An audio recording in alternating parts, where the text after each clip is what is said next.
bottom left of 2,000 atmospheres for good game gaming. This is our red Terran player finding some hope to qualify. This is Dream. And in the top right-hand corner, ladies and gentlemen, perhaps the most secondest player in ever, it of course is Kwangdong Freaks, SOO.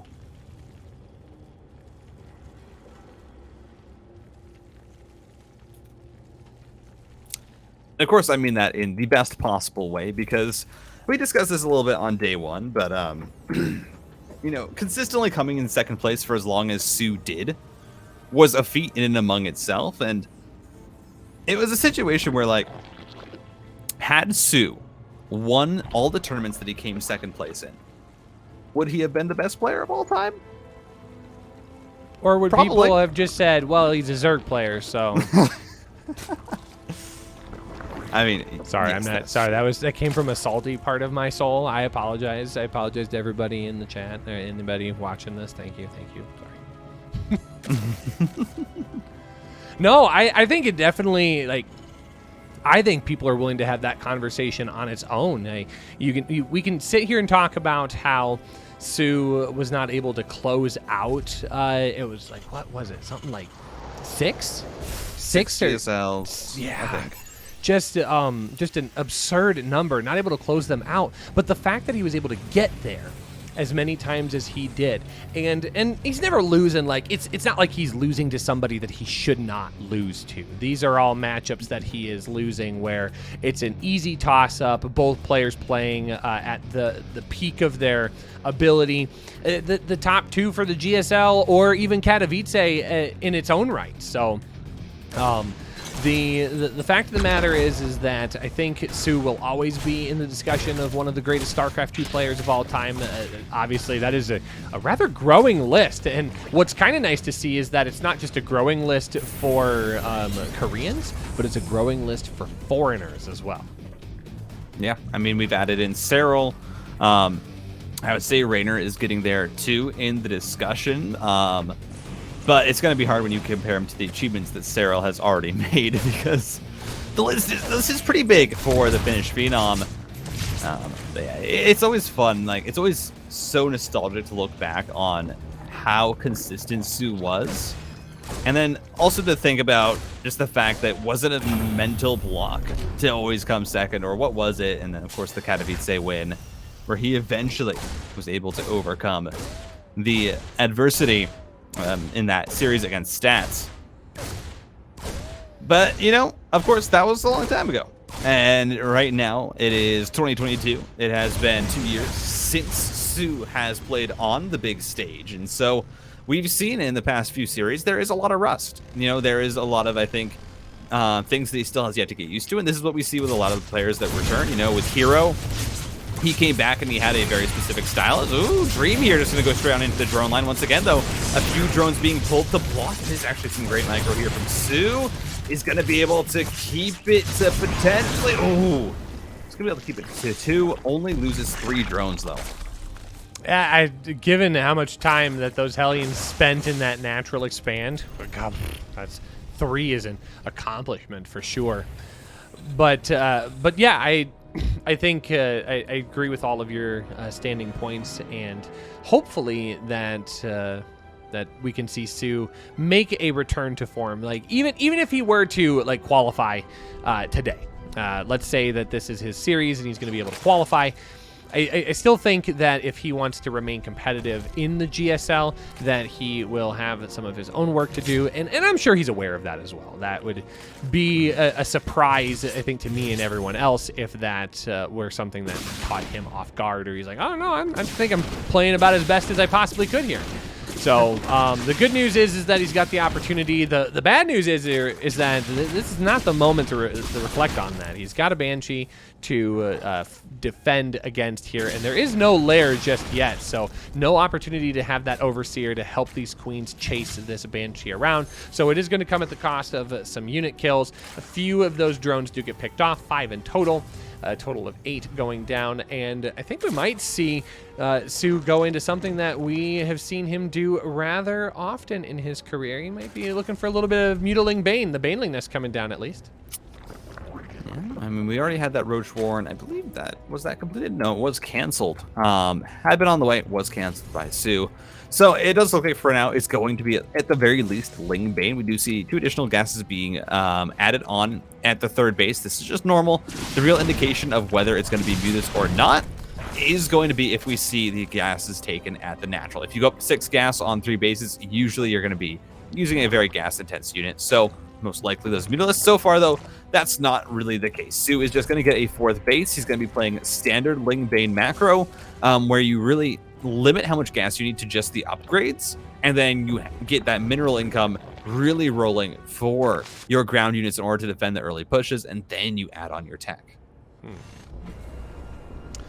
Well, I suppose that means that we will see some good Ling Bane action, and that's something that we've seen a lot of out of SOO as well. Just very overwhelming swarm potential from the blue Zerg player. Dream's going to try and put an end to that, though. He does have a bit of a push moving across the map. 1-1's about halfway done, so a little bit of time here before that's going to be able to take shape. But an armory going to be placed in as well, going to make tanks just a little bit more effective as he continues to build up a pretty stereotypical bio army.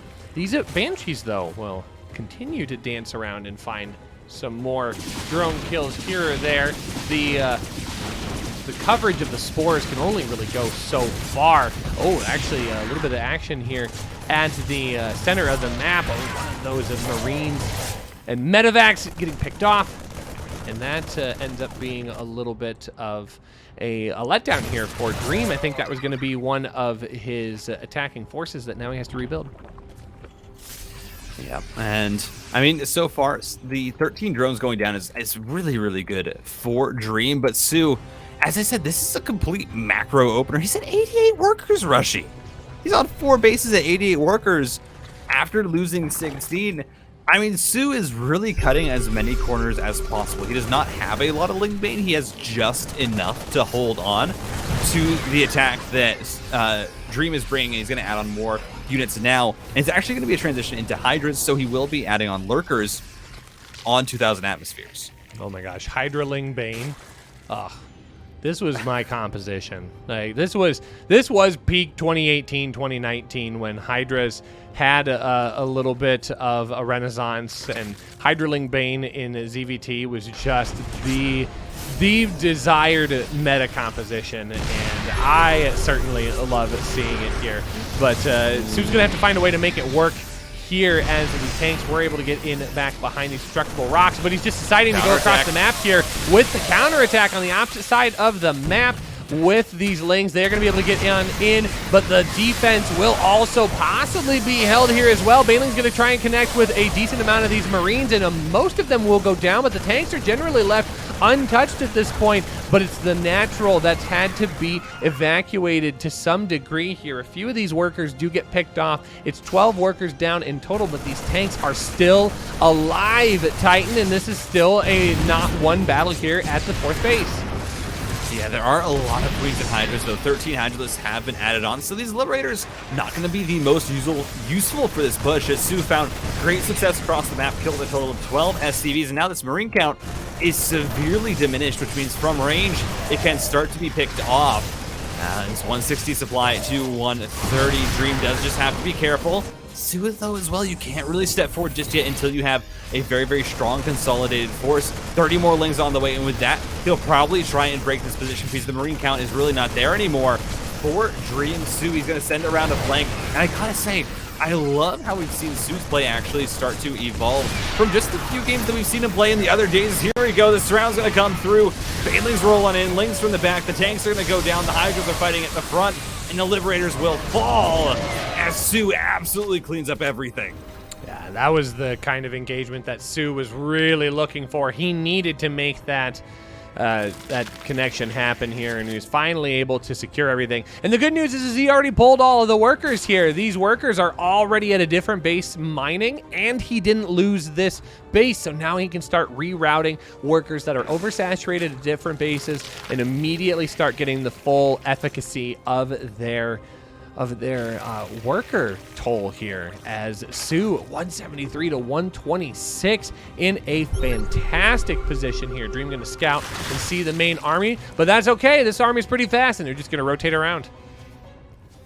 I mean, the Lingbane is just so quick at maneuvering around this map as Dream is trying to get any ground, but you just see how quick SOO is to respond, not allowing any space here for the Terran. He has a 5th base established, as well as that macro hatch in the main, as 2-2 is about to finish up here for SOO. And with that, he might decide to try and pull the trigger on this attack. He's approaching maxed out, 14 more Banelings in production. And SOO, I mean, right now showing, I think, a lot more comfort with this playstyle than what we've seen from him in the other games throughout day 2. Yeah, this is definitely looking a little bit more like SOO in his element, definitely. Hive on the way, +1 missile coming in as well. We are seeing Dream start to make a transition here as he tries to stabilize this this 4th base location. I mean, he's got the additional command center here, so that's going to help out alongside the planetary fortress that's already in place, but he needs to find a way to protect against what inevitably should be lurkers. But here comes the main push right now. One of those bases does get canceled up. Baneling's gonna come pouring on forward here, finding any possible units they can. Most of the workers gonna be picked out at the 3rd base location. That is going to diminish Dream's opportunity to really stabilize himself here at the 12-minute mark of this game. But it's a moment that's going to pass very quickly here, because SOO is going to start making the transition of his own here. In fact, this base is going to be a little bit exposed here. That's where Hydras are going to come into play, and SOO's not going to let this game go on any longer. He takes game number 1. Okay. It's on. It's on. I can't even wait anymore. Good game gaming. Great player in the red. The Terran. Dream. Oh boy, Dream. This is, I mean, hey, he's putting everything on the line right now with this build. It's a proxy T-Rex. Of course, we see players like Maru who are able to transition out of a proxy T-Rex even if it fails. But also, that's Maru. You know, he does stuff like that, and it works somehow. And oh, Rushi. Oh, you were looking at it earlier. That's a 14 pool. Oh, yeah. That, I think, might possibly be the worst possible opening that Dream could have run into. Because, mind you, the 14 pool, it's not like the 12 pool, where you send 6 slings across the map and try and slow down the command center. This is actually a early pool that is used to get out 4 defensive lings very, very early in the case of Cheese, and then you can send them across the map as just a secondary option. We're going to go up to 6. Oh, and it's a reactor as well. And Roach, oh no, Dream! This is going to be an uphill battle for sure. And not only that, having to lift the barracks to get the SCV out. That is a tough situation, and yep, here are the 6 lings immediately going to get on top of this bunker. There's not enough units here to be able to push this back. Not a chance. And it's roaches coming off of the hilt of this as well. Oh, I think... oh, I'm not liking Dream's chances here right now. He's on the verge of possibly getting sent down to the loser's bracket. Yeah, this is, I mean, Lings are going to try and get a fight here on the Marines. Of course, the stutter step can go very, very well for the Marines, but they're just 6 Lings versus 3 Marines. It does not look clean as all of the units are going to go down. There's another one, and actually this bunker might just go up here, but roaches are already on the way. 5 of them in production. SOO realizes he just needs to get a very, very strong unit count, sends those Lings across the map. They're going to try and find some harassment onto the wall of Dream at that main to weaken it up for when these roaches come across the map. I mean, the lucky news for Dream is he got the bunkers up. So that's the one saving grace right now is you get the bunkers up, you're going to be able to do decently well against the roaches. They're just going to snipe away that SCV, though, to force the immediate cancel on the bunker. 1 roach is going to go down, but that should be about it as long as SOO micros the rest of them. Salvage is not even going to be able to come through. And SOO is now, I mean, going to try and march across the map with these roaches, and Dream has the factory back up at home, needs to immediately get that tech lab, and also needs to make sure to repair this wall. Yeah, I don't even think it's going to be a maybe try. I think it's absolutely going to happen here. This is code red. This is code red for Dream. Good thing he's got all the red units here. Getting these Marines into the bunker, it's going to be so imperatively critical here. But this is going to be kind of a weird little juggle because the roaches are immediately in tow, and there are going to be Zerglings that can try to body block for even just a moment, but that's going to be handled well enough here by Dream. There is an Overlord that's going to provide high ground vision here for the blue Zerg, and I don't know. I'm just having a difficult time trying to find the solutions here for Dream in this game. Yeah, I mean, maybe you get the tank out. If you knock down some Overlords with the Viking, and then potentially go into maybe close Banshees, but these Ravagers are just going to be so annoying. We're going to see supply depots go down, and so Dream is going to have to repair those. And this is just starting to look worse and worse here for the good gaming Terran. I mean, it's been 2 days of trying here. He didn't make it in day 1, and now in day 2, he lost in. I mean, he might potentially is gonna lose in the winners bracket, and he's sent down to the lower bracket. And this is just really brutal. Luckily, we are gonna be seeing. So he's just gonna back on off. Dream. I mean, it's gonna be an uphill battle, but maybe he has a chance with a tank push or something that he can muster here on one base. Yeah, it's not a question of what, but it's going to be a question of how. I think how Dream is going to make this kind of engagement happen. It's going to be incredibly important to its success because SOO already knows that these units are pooling somewhere out on the map. And yeah, those Marines in large enough fours can be scary, but there's no stim pack, there's no combat shield, there's no +1, there's no additional multipliers here to help make this army sustainable. There's not even medevacs. So you're finding a slow army. Okay, there's one medevac. I lied. There are 2 tanks. Okay, so this is now a decent army here, but this isn't an army that's going to survive very long.